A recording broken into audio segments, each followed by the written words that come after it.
मेरा जो birth place है वो मैं एक रूरल बैकग्राउंड से हूँ, तो मेरी जो तैयारी स्टार्ट होती है वो 2008 से तैयार होती है और 2008 से 2009 के बीच में मैंने पूरी ईमानदारी और पूरे डेडिकेशन के साथ अपनी यूपीएससी तैयार किया।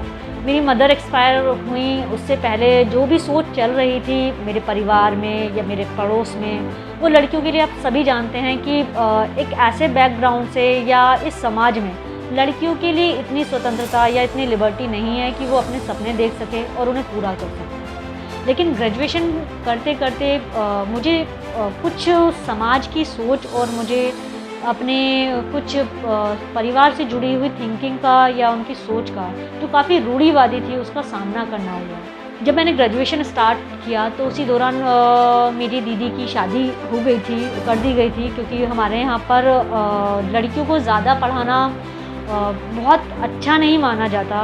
ये ग्रेजुएशन भी हो गई, ये भी मेरे लिए गॉड गिफ्ट है कि मेरा ग्रेजुएशन भी किस तरह से कंप्लीट हो गया। लेकिन उसके बाद मुझे समझ में आ गया था कि मेरे साथ भी यही होना है, शादी वगैरह कर दी जाएगी और मेरा जो मोटो है, जो मुझे आईएएस बनना है, वो शायद ख़त्म हो जाएगा। उसके बाद मैंने 2017 को पॉइंट करते हुए अपनी जॉब वगैरह छोड़ी, जो मैंने प्राइवेट जॉब की थी उसको छोड़ दिया और फिर मैंने ये जो तैयारी थी उस पर वापस लगी।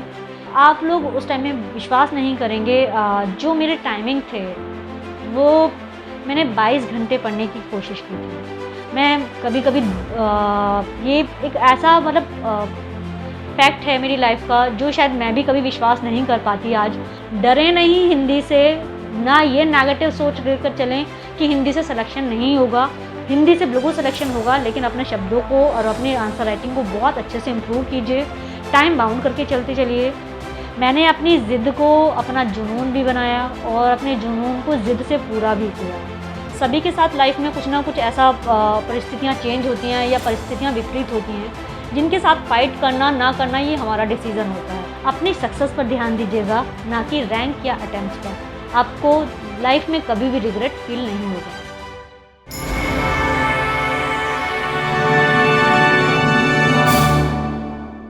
आपके साथ एक छोटी सी अपनी लाइफ की स्टोरी शेयर करना चाहूँगी।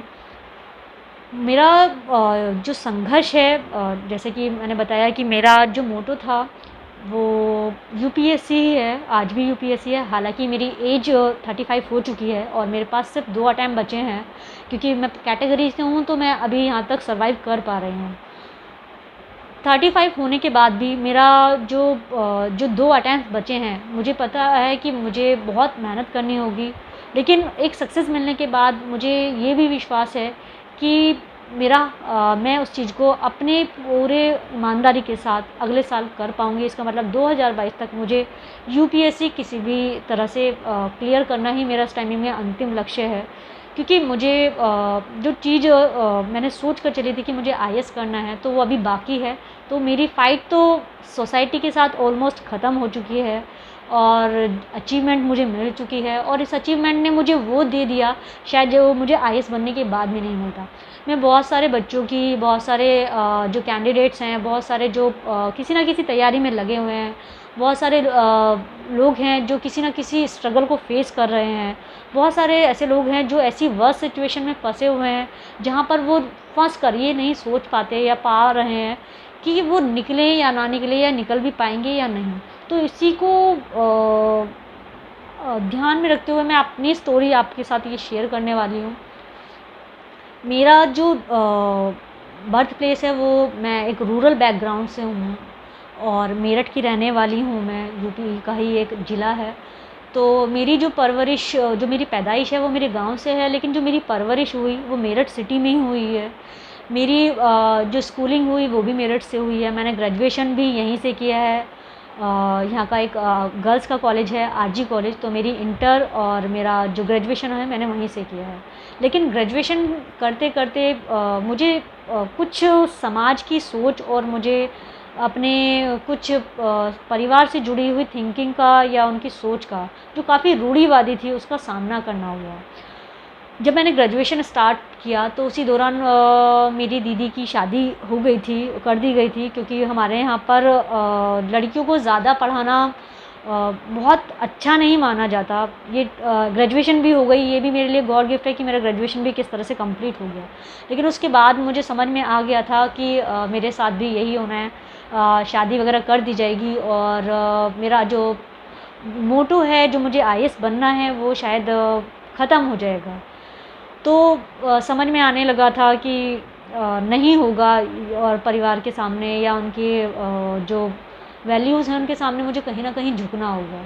लेकिन मेरा जो नेचर था वो थोड़ा ज़िद्दी नेचर था और मेरे फ़ादर का ही ये सिखाया हुआ एक गुण था कि उन्होंने कहा था कि अगर आपको लगता है कि आप गलत नहीं हो, आपका निर्णय गलत नहीं है, तो आप कभी किसी से मत डरना। तो शायद उन्हीं का ये एक गुण मान लीजिए या उनकी एक सीख थी, जिसने उन्हीं के अगेंस्ट मुझे लड़ने के लिए तैयार किया। उन्हीं से मुझे लड़ना हुआ, क्योंकि हमारे समाज में चीज़ें हमेशा डबल तरीके से चलती हैं। आपको दिखाया कुछ जाता है, आपसे कराया कुछ जाता है और सिखाया कुछ जाता है। तो जो आपने सीखा है और आपको लगता है कि वो सीख कहीं से गलत नहीं है, तो आप उसे फ़ॉलो कीजिए। मैंने अपनी ज़िद को अपना जुनून भी बनाया और अपने जुनून को ज़िद से पूरा भी किया। ग्रेजुएशन के बाद मैंने अपनी कुछ मेरे को क्राफ़्ट करने का शौक़ है, मुझे पेंटिंग्स का शौक़ है, क्योंकि 12th में मैंने पेंटिंग्स अपना सब्जेक्ट रखा था। तो मैं बच्चों को ट्यूशन्स वगैरह देती थी, तो उससे मेरी काफ़ी अर्निंग हुई। दिवाली फेयर वगैरह जैसे आते हैं, तो इस पर मेरा काफ़ी सारा क्राफ्ट्स होता था, जो मैं खुद भी तैयार करती थी और जो मेरे स्टूडेंट होते थे उनसे भी तैयार कराती थी। तो वो मार्केट में भी सेल होता था, तो उसके थ्रू जो मेरे पास अर्निंग आई थी, तो उसी से मैंने कुछ अमाउंट कलेक्ट किया और ग्रेजुएशन के बाद मैंने कोशिश की एक कोचिंग इंस्टीट्यूट की। लेकिन कोचिंग इंस्टीट्यूट से पहले मैंने 2007 की एंडिंग से सेल्फ स्टडी स्टार्ट किया। 2007 के नवंबर टाइम था जब मैंने सिविल सर्विसेज के लिए पढ़ा, देखा और बस लग गई। आप लोग उस टाइम में विश्वास नहीं करेंगे, जो मेरे टाइमिंग थे वो मैंने 22 घंटे पढ़ने की कोशिश की थी। मैं कभी-कभी ये एक ऐसा मतलब फैक्ट है मेरी लाइफ का, जो शायद मैं भी कभी विश्वास नहीं कर पाती आज, क्योंकि उस टाइमिंग में 22 घंटे शायद आप यंग एज में होते हो तो आपको नहीं पता चलता, या आप वो चीज़ जब आपकी जुनून बन जाती है तो आप शायद किसी भी चीज़ को, कोई भी हिंड्रेंस है, आप उसे ईज़िली क्रॉस कर जाते हो। तो यहाँ पर वो जुनून ही था जिसने मुझे 22 घंटे जागने के लिए मजबूर किया। और 22 घंटे जागने के बाद भी जब मैं 2 घंटे सोती थी, तो उसके बावजूद भी मेरे को ऐसा लगता था कि नहीं, शायद ये 2 घंटे भी मैंने वेस्ट किए हैं। तो जो 1 साल का सफ़र था 2007 और 2008 मिलाकर, तो ये 14 महीने मेरे पास थे। इन 14 महीनों में मैंने सेल्फ़ स्टडी की और इसी दौरान जब मैंने कोचिंग जॉइन किया तो 2008 जुलाई में मैंने कोचिंग जॉइन किया, क्योंकि मैं जुलाई तक ऑलमोस्ट वो सारी चीज़ें पढ़ चुकी थी। आप एक अंदाज़ा लगा सकते हो कि एक स्टूडेंट है जो 22 घंटे पढ़ रहा है, तो उसने 7-8 महीने में कितना कवर किया होगा। वो ऑलमोस्ट वो सारी चीज़ें पढ़ चुका था। हिस्ट्री मैंने पढ़ ली थी, ज्योग्राफी मैंने कवर कर लिया था, पॉलिटी मेरा हो चुका था। इवन मेरा जो सब्जेक्ट था, मैंने उस टाइमिंग में सोशियोलॉजी सेलेक्ट किया था, वो मैंने पूरा कर लिया था। नॉलेज बहुत हो चुकी थी, लेकिन जो गाइडेंस थी, प्रॉपर गाइडेंस, वो नहीं पता थी। इसीलिए मैंने कोचिंग प्रेफर किया। लेकिन कोचिंग तो मुझे नहीं मिला, लेकिन मुझे सर मिले, उन्होंने मुझे प्रॉपर गाइडेंस भी दी, मुझे आंसर राइटिंग प्रैक्टिस कराई और मुझे उन्होंने मुझे पबएड के लिए सजेस्ट किया ऑप्शनल के तौर पर। सोशियोलॉजी मैंने सेकंड ऑप्शनल के तौर पर रखा, तो मैंने दोनों ही सब्जेक्ट पढ़ा और दोनों ही सब्जेक्ट को मैंने तैयार किया उन्हीं के घर रहकर। उन्होंने ही मुझे पर्सनल गाइडेंस में सुबह से शाम तक वो मुझे सारी चीज़ें बताते थे, किस तरह से मुझे आंसर करना है, फीडबैक वो मुझे पूरा देते थे। तो वहाँ से मेरी तैयारी चली। मैं घर से ज़्यादातर जॉब के बहाने बाहर रहती थी, क्योंकि पढ़ाई का तो स्टॉप हो चुका था और मुझे इतना भी समझ में आ चुका था कि ग्रेजुएशन हो चुका है, तो जो बेसिक क्वालिफ़िकेशन है या एलिजिबिलिटी है यूपीएससी के लिए, वो मेरे पास है, तो इससे आगे मुझे कुछ करना भी नहीं है। तो सुबह 7 या 8 बजे निकल के और शाम को फिर 7 या 7:30 बजे तक घर वापस जाना और फिर रात में वो तैयारी करना। तो सब कुछ बहुत ईमानदारी के साथ, मेरे टीचर ने भी मेरे ऊपर एफ़र्ट लगाए और मैंने उसी ईमानदारी के साथ अपनी तैयारी को कंटिन्यू किया और उसका रिज़ल्ट मुझे मिला भी। कि 2009 में मेरा जो मैंने 2008 का जो एग्ज़ाम था उसका रिज़ल्ट मैंने मतलब प्री क्वालिफ़ाई किया फर्स्ट अटैम्प्ट में ही, और सेकेंडली मैंने मेंस लिखा। लेकिन मेंस लिखते लिखते ही मेरे साथ मेरी फैमिली से कुछ ऐसी सिचुएशंस क्रिएट हुई कि मुझे अपना जो तैयारी थी मेरी मेंस की वो उस हिसाब से नहीं हो पाई। तो वो मेरा एक ड्रॉबैक रहा। उसके बाद मेरे साथ सिचुएशंस काफ़ी वर्स हुई। मेरा फैमिली से मुझे प्रेशराइज़ होने लगी शादी के लिए, बहुत ज़्यादा बर्डनाइज़ होने लगा। मेरे फिर 2011 में मेरे फादर का एक्सीडेंट हुआ, तो मुझे लगा कि जो मैंने डिसाइड किया है या जो मेरा डिसीज़न है कहीं ना कहीं वो रीज़न है कि उनके दिमाग में टेंशन चल रही है, तो मुझे अपना जो स्टेप है वो पीछे ले लेना चाहिए। लेकिन फिर बहुत मैंने नेचुरल वे में सोचा कि जब हमें हमेशा ये सिखाया जाता है कि जो होना होता है वो पहले ही लिखा है और जो होना है उसे आप रोक नहीं सकते, तो मैं उसके लिए रिस्पॉन्सिबल नहीं हूँ। जो किसी के साथ हो रहा है मैं उसके लिए रिस्पॉन्सिबल नहीं हूँ, इसका मतलब वो पहले ही लिखा जा चुका है। तो अगर जो भी होना होगा तो मैं उसको एक्सेप्ट करूँगी, तो मुझे फ़ाइट करनी है। मैंने वो फ़ाइट करना स्टार्ट किया, मैंने अपनी तैयारी स्टार्ट की। लेकिन उसी दौरान 2013 तक आते आते मेरी मदर जो थी काफ़ी टेंशन में रहने लगी, क्योंकि मेरे फादर काफ़ी लंबे टाइम तक कोमा में भी रहे, तो थोड़ा सा फाइनेंशियली भी दिक्कत हुई। और जो मेरे ब्रदर्स का थोड़ा सपोर्ट था वो पहले ही छिन चुका था, क्योंकि मेरे ब्रदर्स की इस लेवल पे आकर थिंकिंग बहुत ज़्यादा नैरो थी, तो मैं नहीं उस सोच के साथ वहाँ रह पा रही थी। तो फिर भी मैं अपनी मदर के लिए वहाँ पर उन चीज़ों के साथ एडजस्ट कर रही थी। लेकिन अनफॉर्चुनेटली मेरे साथ एक सबसे बड़ी जो मेरी स्ट्रगल रहा वो मेरी मदर एक्सपायर हुई 2013 में। तो उसके बाद मैंने डिसाइड किया कि अगर इस लड़ाई को लेकर मैं यहाँ लड़ती रहूँगी तो शायद मैं अपने एफ़र्ट्स को 100% नहीं दे पाऊँगी। तो मैंने डिसाइड किया 2013 में मदर एक्सपायर होने के बाद अपना घर छोड़ना। मैंने वहाँ से अपना घर छोड़ा, और घर छोड़ने के बाद मैंने रेंट पर रूम लिया, और सबसे पहले मेरे सर्वाइवल की दिक्कत आई। तो मुझे यहाँ पर मेरे बहुत कहते हैं ना, जब आप भगवान आपके एक रास्ता बंद करता है तो आपके लिए कहीं ना कहीं दूसरा रास्ता भी खोल देता है। तो मुझे मेरे सर का और मेरे दोस्त का मुझे यहाँ पर सपोर्ट मिला कि मुझे स्टार्टिंग 2-3 महीने फाइनेंशली मेरे को यहाँ से हेल्प मिली। उसके बाद मैंने एक प्राइवेट स्कूलिंग जॉब स्टार्ट की, और तब से लेकर 2017 तक मैंने रेगुलर प्राइवेट स्कूल में जॉब किया। 10th लेवल तक मैंने एसएसटी सब्जेक्ट पढ़ाया। तो एक आप यहाँ पर कह सकते हो कि ये जुनून जो था, इसी जुनून ने मुझे सिर्फ एसएसटी पढ़ाने के लिए मजबूर किया, क्योंकि मैं जानती थी कि एसएसटी में आपके वही सारे सब्जेक्ट्स हैं।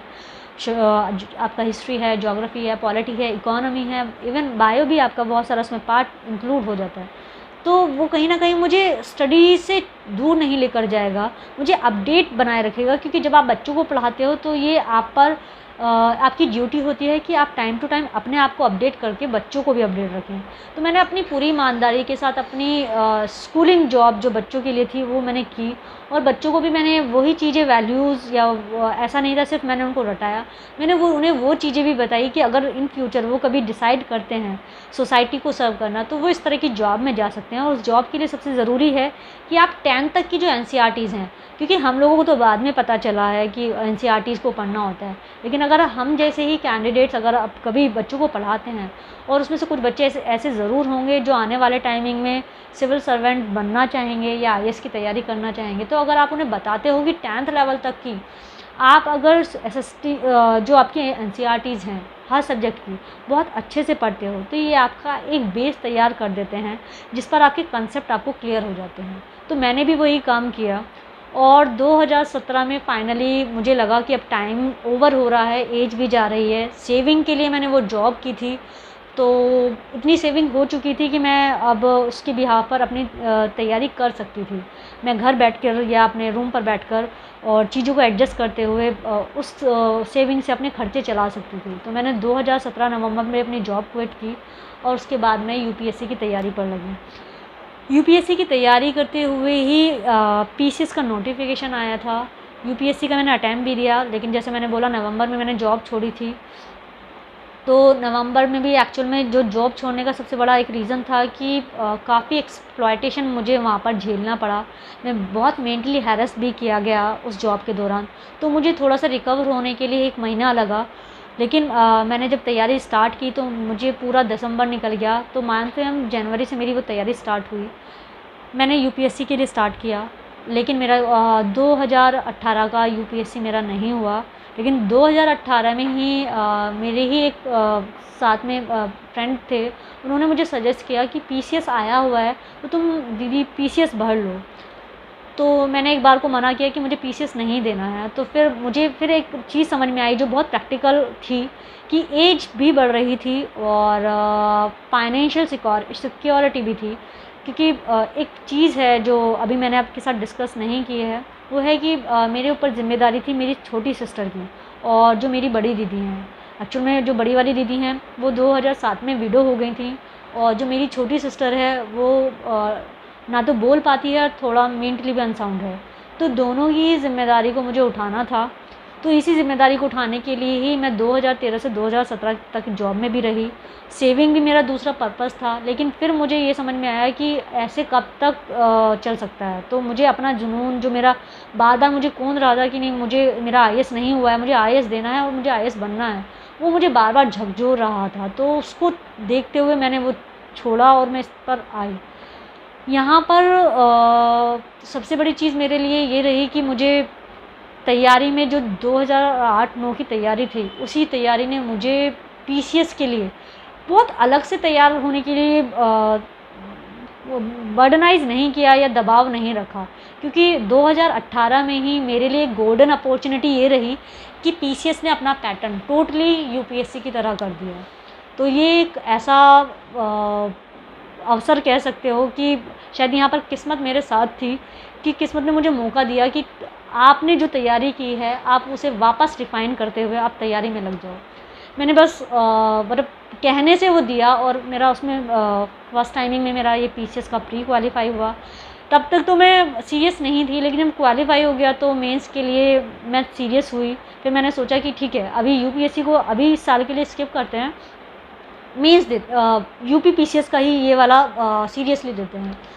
तो मैंने 2019 का यूपीएससी छोड़ा क्योंकि ये डिक्लेयर हुआ था यूपी पीसीएस 2018 के लिए कि 2019 में 18 जून से इसके एग्ज़ाम मेंस के लिए होने थे। लेकिन वहाँ पर भी मेरे साथ फिर एक मतलब बहुत एक फेवरेबल कंडीशन क्रिएट हुई कि 30 मई को ये 2018 का पीसीएस मेंस जो 18 जून से होना था, ये पोस्टपोन हुआ किसी वजह से।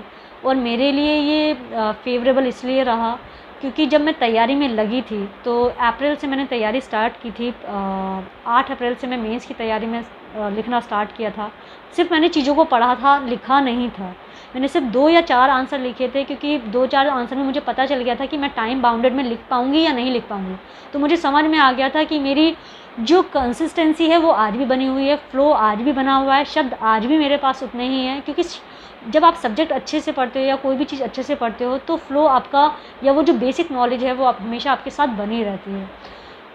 तो यहाँ पर तैयारी के लिए मैंने सिर्फ पढ़ना स्टार्ट किया अप्रैल से। चीज़ों को जो टॉपिक्स थे वो रिवाइज़ किए, सेलेक्टिव अप्रोच अपनाया। लास्ट ईयर के 5 साल के कुछ पेपर्स भी उठाए, उन पेपर से टॉपिक्स निकाले और टॉपिक्स को लिखा और लिखने के बिहाफ पर फिर मैंने उनको हैंडी नोट्स में कन्वर्ट किया। अब यहाँ पर मुझे 27 मई को चिकन पॉक्स वाली दिक्कत हुई और मैं बहुत सीवियर कंडीशन में थी, लेकिन मुझे फ़ील नहीं हो रहा था क्योंकि मैं जब भी कोई चीज़ करती हूँ तो शायद बहुत ऑनेस्टी के साथ मैंने हमेशा की, तो मुझे वो फ़ील नहीं हो रही थी। मुझे फ़ोन पर भी मैंने जो जिन्होंने मुझे सजेस्ट किया था मेरे फ्रेंड ने, उन्होंने मुझे बताया कि दीदी आप ये तैयारी अभी यहाँ पर स्किप कर दो क्योंकि अगर आप ऐसे तैयारी करोगे, आपको चिकन पॉक्स निकला हुआ है तो आपकी आँख जो आई साइट है वो भी जा सकती है। बहुत मतलब अलग अलग तरीके से बहुत मुझे उसको लेकर डर भी लग रहा था, लेकिन मैंने तब भी वो कंटिन्यू किया। 27, 28, 29, 30 की शाम 4 बजे मेरे पास कॉल आती है और मुझे पता चलता है कि जो पीसीएस एग्ज़ाम है वो पोस्टपोन हो गया है। उस दिन मैंने शायद रेस्ट लिया था, लेकिन उन 4 दिन में मेरी कंडीशन बहुत वर्स्ट हो चुकी थी बहुत भयंकर मुझे चिकन पॉक्स हुआ था। नॉर्मल वे में बोलते हैं कि जो स्मॉल पॉक्स होती है वो आपकी 2 से 3 दिन में ठीक हो जाती है, और चिकन पॉक्स भी आपकी 15 दिन में ठीक हो जाती है। लेकिन मेरे को 20 जुलाई तक वो चिकन पॉक्स से मैं परेशान रही। और ये एक आप कहते हो कि मैं किस्मत नहीं मानती थी, और कहीं न कहीं भगवान पर भी सिर्फ़ इतना विश्वास करती थी कि हाँ, एक शक्ति है जो शायद इस यूनिवर्स को चला रही है। उस टाइम मुझे पहली बार फ़ील हुआ कि जब चीज़ें आपके फ़ेवर में होती हैं, तो बहुत चीज़ें हैं जो आपको ये सोचने पे मजबूर कर देती है कि कुछ ना कुछ ऐसा है जो आपकी ईमानदारी के साथ, आपके एफ़र्ट्स के साथ चल रहा है, जो आपको सपोर्ट कर रहा है। वो चीज़ मैंने वहाँ से ठीक की, और मतलब मैं 20 जुलाई तक मैंने सफ़र किया। उसके बाद भी मुझे पता चलता है 25 जुलाई के आसपास कि ये पेपर होना है अब अक्टूबर में। तो फिर जुलाई पूरा निकल गया था, तो मैंने 1 अगस्त से मैंने अपना फिर वापस वो नोट्स स्टार्ट किए जो मैंने कवर किए थे। मैंने पब्लिक एडमिनिस्ट्रेशन के लिए भी अपने उसी तरह के हैंडी नोट्स बनाए। 5 साल के पेपर वहाँ से कलेक्ट किए, टॉपिक्स लिखे, उन टॉपिक्स को बहुत अच्छे से पढ़ा, और पढ़ने के साथ साथ मैंने उन चीज़ों को साथ साथ ही रिवाइज़ किया। टाइम मैनेजमेंट मेरा यही था कि मैं एक दिन में, जब रिवीज़न एक बार हो चुका था, तो दूसरे टाइमिंग में रिवीज़न के लिए मैंने पूरे दिन में हर सब्जेक्ट को दूसरी बार रिवीज़न के लिए टाइम दिया। इसका मतलब अगर मैं 1 घंटा ज्योग्राफी पढ़ती थी तो 1 घंटे मैं हिस्ट्री पढ़ रही थी, और उसके बाद मेरे पास टाइम भी बचा हुआ था। ऐसा नहीं था मैं पूरे दिन एंगेज रहती थी। तो फाइनली मैंने 18 का पेपर दिया। 18 का पेपर देने के बाद जो मेंस मैंने लिखा वो लखनऊ से लिखा था, और उस दौरान मुझे लगा था कि शायद जो मेरी सेविंग है वो ख़त्म भी हो रही है, तो कि इतना नहीं हो पाएगा। लेकिन वो भी मैनेज हुआ, अच्छे से मैनेज हुआ, और मैंने वहाँ से पेपर लिखा। और पेपर लिखने के बाद मुझे ये था कि हाँ, मेरा हो जाएगा। हालांकि हिंदी को लेकर मैं डरी हुई थी क्योंकि मेरे 2 क्वेश्चन छूटे थे। बाकी जितनी भी इंस्ट्रक्शंस थी, जो भी पेपर पर दिया हुआ था, वो मैंने अच्छे से पढ़ा। उन इंस्ट्रक्शंस को फॉलो करते हुए मैंने रिटन जितने भी एग्ज़ाम थे ये लिखे, और लिखने के बाद फिर मैंने वेट किया कि रिज़ल्ट कब तक आएगा। फाइनली हुआ, और आज मुझे मतलब ये अचीवमेंट लेने के बाद समझ में आता है कि परिस्थितियाँ आपकी कितने भी प्रतिकूल हैं या आपके अनुकूल हैं, आपको दोनों ही कंडीशन में अपना पेशेंस हमेशा बना कर रखना है, अपनी ईमानदारी अपने साथ रखनी है। तीसरी चीज़, आप अपने लेवल पर जो भी डिसीज़न ले रहे हैं आप उसे सही मान कर चलें, क्योंकि ये डिसीज़न आप जब तक आप उसकी रिस्पेक्ट खुद नहीं करेंगे तो ये समाज या कोई भी लोग या आपके फ्रेंड भी, वो आपके उस डिसीज़न की आप ये अपेक्षा करते हो कि वो रिस्पेक्ट करें, तो ये पॉसिबल नहीं है। जब तक आप खुद अपने डिसीज़न को तवज्जो नहीं दे रहे हो, आप उसकी रिस्पेक्ट नहीं कर रहे हो, तो आप कैसे एक्सपेक्ट कर सकते हो कि सामने वाला आपके उस डिसीज़न को रिस्पेक्ट देगा। ये आपको प्रूव करना है कि आपने जो डिसीज़न लिया था वो सही है। ये परिस्थितियाँ जो हैं ये सभी के साथ आती हैं। ऐसा नहीं है कोई डेस्टिनी बाय बर्थ लेकर पैदा हुआ है। हर की लाइफ में अलग अलग तरह से सिचुएशंस होती हैं, सर्कमस्टेंसेस उनके सामने आती हैं, लेकिन फेस करना या ना करना, स्किप कर देना या आगे बढ़ जाना, ये हम लोगों पर डिपेंड करता है। स्पेशली गर्ल्स के लिए मेरा एक मैसेज है, गर्ल्स कभी भी ये सोच कर ना चलें, क्योंकि इन प्रेजेंट टाइम मैंने बहुत नेगेटिव अप्रोचेस भी देखी हैं, स्पेशली गर्ल्स के लिए। हम लोगों को फ़ाइट भी करनी है, लेकिन फ़ाइट के साथ हमें ये भी ध्यान रखना है कि हमें अपनी वैल्यूज़ या हमारी जो भूमिकाएं हैं जो इस समाज में या एक फ़ीमेल होने के नाते तय की गई हैं, वो कहीं ना कहीं एक इस स्ट्रक्चर को बनाने के लिए बहुत ज़रूरी है। आप पढ़ रहे हो, आप एजुकेशन ले रहे हो, एजुकेशन लेने का मतलब ये नहीं है कि आप सिविलाइज हो गए हो। आज के टाइम में हम चाहे गर्ल्स हैं बॉयज़ हैं, सभी एजुकेटेड तो हैं, लेकिन सिविलाइज होना एक अलग चीज़ है। आपने जो पढ़ा है उसे लाइफ में कितना उतारा है, ये डिपेंड करता है आप पर। आज आप बहुत सारे आपको राइट्स मिल गए हैं। राइट्स मिलने का मतलब ये नहीं है कि आप उनको बहुत मिसयूज़ करो या उन्हें गलत वे में या अदर वे में लेकर जाओ। बहुत सारी गर्ल्स हैं जो आज शादी के लिए मना करती हैं। मैंने भी शादी स्किप की, क्योंकि मुझे लगता था कि शादी तो हो ही जाएगी, ये कोई बड़ी डील नहीं है कि शादी नहीं होगी, इन होल सो लास्ट में आगे शादी ही होनी है।